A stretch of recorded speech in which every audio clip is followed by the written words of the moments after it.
بسم اللہ الرحمن الرحیم۔ السلام علیکم اسلامک آغاز کے پیارے دوستوں، امید ہے کہ آپ سب خیریت سے ہوں گے۔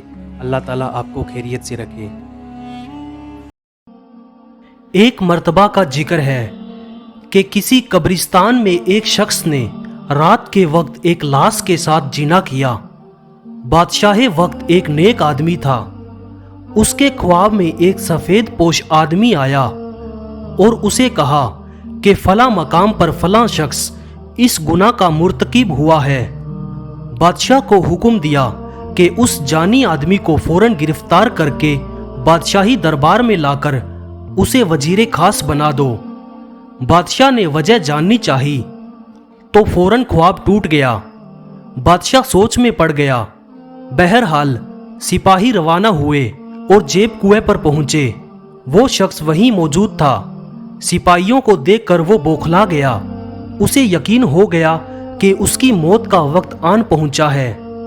اسے بادشاہ کے سامنے حاضر کیا گیا۔ بادشاہ نے اسے اس کا گناہ سنایا اور کہا، آج سے تم میرے وزیر خاص ہو۔ دوسری رات بادشاہ کو پھر خواب آیا۔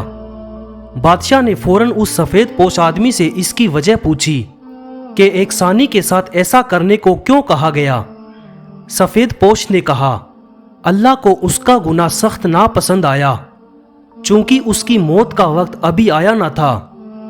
دنیا میں ابھی اس کی سانسیں باقی ہے، اس لیے تم سے کہا گیا کہ اسے وزیر خاص بنا لو تاکہ وہ عیش میں پڑ جائے اور کبھی اپنے گناہ پر نادم ہو کر معافی نہ مانگ سکے، کیونکہ اس کی سزا آخرت میں طے کر دی گئی ہے۔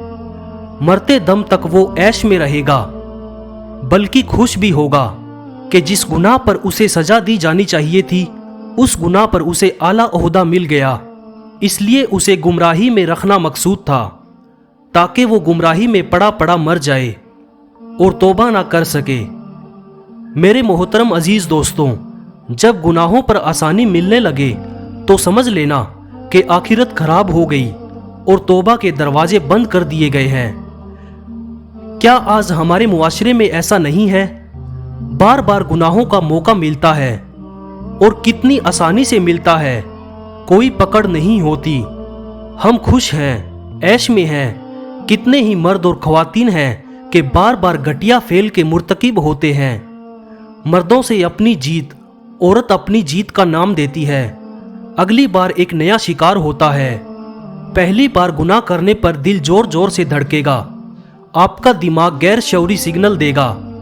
دل میں ایک ٹھیس پہنچے گی، جسم لاغر ہونے لگے گا، جسم کانپنے لگے گا۔ یہ وہ وقت ہوگا جب ایمان انسان کو جھنجھوڑ رہا ہوتا ہے، چلا رہا ہوتا ہے کہ دور ہٹو، باز رہو، مگر دوسری بار شدت کم ہو جائے گی اور پھر آہستہ آہستہ یہ شدت کم ہوتے ہوتے ختم ہو جائے گی۔ پھر اس کے بعد انسان مست رہتا ہے، خوش رہتا ہے، مگر افسوس کہ اوپر والا اس سے قطع تعلق نہیں رکھتا۔ گناہ کا راستہ ہمیشہ ہموار ہوگا، آسان ہوگا، مگر یاد رکھیے سچ کا راستہ، نیکی کا راستہ ہمیشہ دشوار ہوگا۔ اس میں بے شمار تکلیفیں ہوں گی، آزمائشیں ہوں گی، مصیبتیں ہوں گی، مگر گناہ کا راستہ ہمیشہ ہموار اور لذتوں بھرا ہوگا۔ کسی زمین میں گندم خود بخود نہیں اگتی، بلکہ اگائی جاتی ہے، محنت کی جاتی ہے، خیال کیا جاتا ہے، حفاظت کی جاتی ہے، تب جا کے پھل ملتا ہے۔ مگر کسی زمین میں جھاڑیاں، کانٹے دار، غیر ضروری گھاس پھوس خود ہی اگ جاتے ہیں، ان پر کوئی محنت نہیں کرنی پڑتی، وہ خود اگتی ہے اور کچھ ہی دنوں میں پوری زمین کو اپنی لپیٹ میں لے کر اسے نکارا بنا دیتی ہے۔